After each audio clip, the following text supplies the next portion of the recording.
प्रणिपात भक्तगणों, हर रोज एक श्लोक में जुड़ने के लिए धन्यवाद। आज हम सुनेंगे अध्याय 2 श्लोक 13। देहिनोऽस्मिन्यथा देहे कौमार यौवनजरा तथा देहांतर प्राप्तिर्शीर्षतत्र न मुह्यति। हिंदी अनुवाद। जैसे देहधारी आत्मा इस शरीर में बाल्यावस्था से तरुणावस्था और वृद्धावस्था की ओर निरंतर अग्रसर होती है, वैसे ही मृत्यु के समय आत्मा दूसरे शरीर में चली जाती है। बुद्धिमान मनुष्य ऐसे परिवर्तन से मोहित नहीं होते। विस्तार से स्पष्टीकरण। श्री कृष्ण सटीक तर्क के साथ आत्मा के एक जन्म से दूसरे जन्म में देहांतरण के सिद्धांत को सिद्ध करते हैं। वे ये समझा रहे हैं कि किसी भी मनुष्य के जीवन में उसका शरीर बाल्यावस्था से युवावस्था, प्रौढ़ता और बाद में वृद्धावस्था में परिवर्तित होता रहता है। आधुनिक विज्ञान से भी यह जानकारी मिलती है कि हमारी शरीर की कोशिकाएं पुनरुज्जीवित होती रहती हैं। पुरानी कोशिकाएं जब नष्ट हो जाती हैं तो नई कोशिकाएं उनका स्थान ले लेती हैं। एक अनुमान के अनुसार 7 वर्षों में हमारे शरीर की सभी कोशिकाएं प्राकृतिक रूप से परिवर्तित होती हैं। इसके अतिरिक्त कोशिकाओं के भीतर के अणु और अधिक शीघ्रता से परिवर्तित होते हैं। हमारे द्वारा ली जाने वाली प्रत्येक श्वास के साथ ऑक्सीजन के अणु उपापचय प्रक्रिया द्वारा हमारी कोशिकाओं में मिल जाते हैं, और वे अणु जो अब तक हमारी कोशिकाओं के भीतर फंसे थे, वे कार्बन डाइऑक्साइड के रूप में बाहर निकल जाते हैं। वैज्ञानिकों के अनुसार 1 वर्ष के दौरान हमारे शरीर के लगभग 98% अणु परिवर्तित होते हैं, और फिर भी शरीर के क्रमिक विकास के पश्चात हम स्वयं को वही व्यक्ति समझते हैं। क्योंकि हम भौतिक शरीर नहीं हैं, अपितु इसमें दिव्य आत्मा निवास करती है। इस श्लोक में देहे का अर्थ शरीर और देही का अर्थ शरीर का स्वामी या आत्मा है। श्री कृष्ण अर्जुन का ध्यान इस तथ्य की ओर आकर्षित करते हुए अवगत कराते हैं कि शरीर में केवल एक ही जीवन तक क्रमिक परिवर्तन होता रहता है, जबकि आत्मा कई शरीरों में प्रवेश करती रहती है। समान रूप से मृत्यु के समय ये दूसरे शरीर में प्रवेश करती है।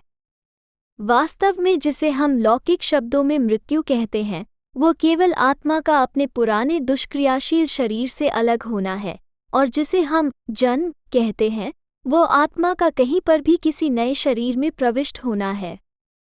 यही पुनर्जन्म का सिद्धांत है। आधुनिक युग के अधिकतर दर्शन भी पुनर्जन्म की धारणा को स्वीकार करते हैं। ये हिंदू, जैन और सिख धर्म का अभिन्न अंग है। बौद्ध धर्म में महात्मा बुद्ध ने अपने पूर्वजन्मों की बार बार चर्चा की है। अधिकतर लोग नहीं जानते हैं कि पुनर्जन्म पाश्चात्य दर्शन की आस्था पद्धति का भी बृहत अंश था। प्राचीन काल में विशिष्ट पाश्चात्य धर्मों और दार्शनिक मंडल के प्रसिद्ध विचारक जैसे पाइथागोरस, प्लेटो और सुकरात पुनर्जन्म की सत्यता को स्वीकार करते थे, और इस संबंध में इनके विचार ओरिफिसिज्म, रहस्यवाद, हर्मिटिसिज्म, एकांतरवास, नियोप्लेटोनिज्म, अध्यात्म विद्या, मैनिकीनिज्म, मानीवाद और नोस्टिसिज्म, गु-ज्ञानवाद जैसे ग्रंथों में वर्णित हैं। अब्राहमिक आस्था की मुख्य विचारधारा के प्रमुख 3 धर्मों का रहस्यवाद भी पुनर्जन्म की धारणा का समर्थन करता है। इससे संबंधित उदाहरणों में जेब्स जिन्होंने काब्बालाह का अध्ययन किया, क्रिश्चियन कैथर्स और मुस्लिम शिया संप्रदाय जैसे अलवी शिया और ड्रूज सम्मिलित हैं। उदाहरण के रूप में पाश्चात्य धर्मों में जोसेफ्स, महान प्राचीन ज्यूइश इतिहासकार ने अपने लेखन में जिस भाषा का प्रयोग किया है, उसमें उल्लिखित उनके समय में प्रचलित मुहावरे और सार किसी न किसी रूप में पुनर्जन्म की आस्था के प्रमाण के रूप में प्रतीत होते हैं। ज्यूइश काब्बालाह में गिलगुल नैशमोट या रोलिंग ऑफ ए सोल मुहावरों के आधार पर निश्चित रूप से पुनर्जन्म के विचार का वर्णन किया गया है।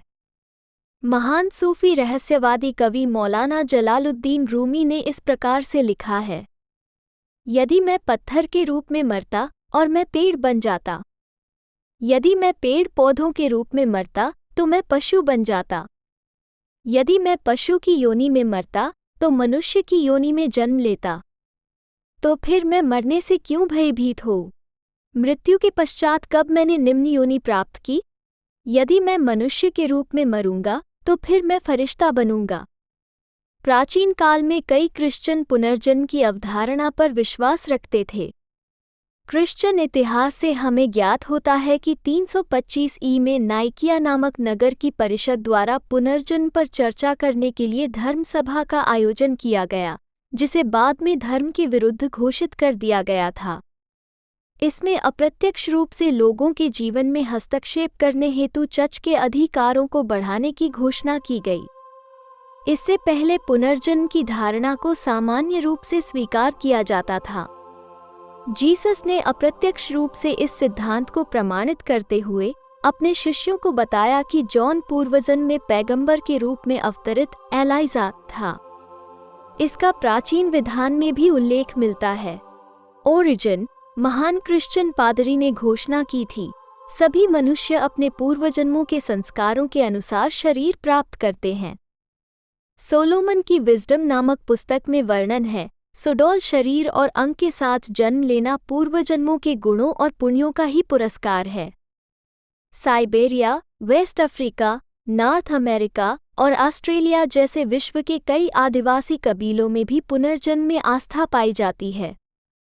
इससे आगे यदि और अधिक नवीन शताब्दियों और सभ्यताओं पर दृष्टि डाली जाए तो स्पिरिटिज्म, थियोसोफिस्ट्स, रोजिकुरुजन और न्यू एज फेलोअर जैसे ग्रंथों द्वारा भी पुनर्जन्म की अवधारणा की पुष्टि होती है। इसके अतिरिक्त वर्तमान की आधुनिक शताब्दियों में वर्जीनिया विश्वविद्यालय के डा. इयान स्टीवेंसन और डा. जिम टकर द्वारा किए गए कार्यों का उदाहरण प्रस्तुत करते हुए वैज्ञानिक क्षेत्र के मुख्य विश्वविद्यालयों में अभी तक पुनर्जन्म की अवधारणा पर गंभीरता से अध्ययन किया जा रहा है। पुनर्जन्म के मत को स्वीकार किए बिना दुखों, अव्यवस्था और अपूर्णता के कारणों को ज्ञात करना अत्यंत कठिन है, इसीलिए कई पाश्चात्य विचारकों ने इस सिद्धांत में विश्वास किया। वजिल और ओविड ने इस धर्म सिद्धांत को स्वयं प्रत्यक्ष रूप से सम्मान दिया है। जर्मन दार्शनिक गोथे, फिच्ते, शेलिंग, लईसिंग ने भी इसे स्वीकार किया है।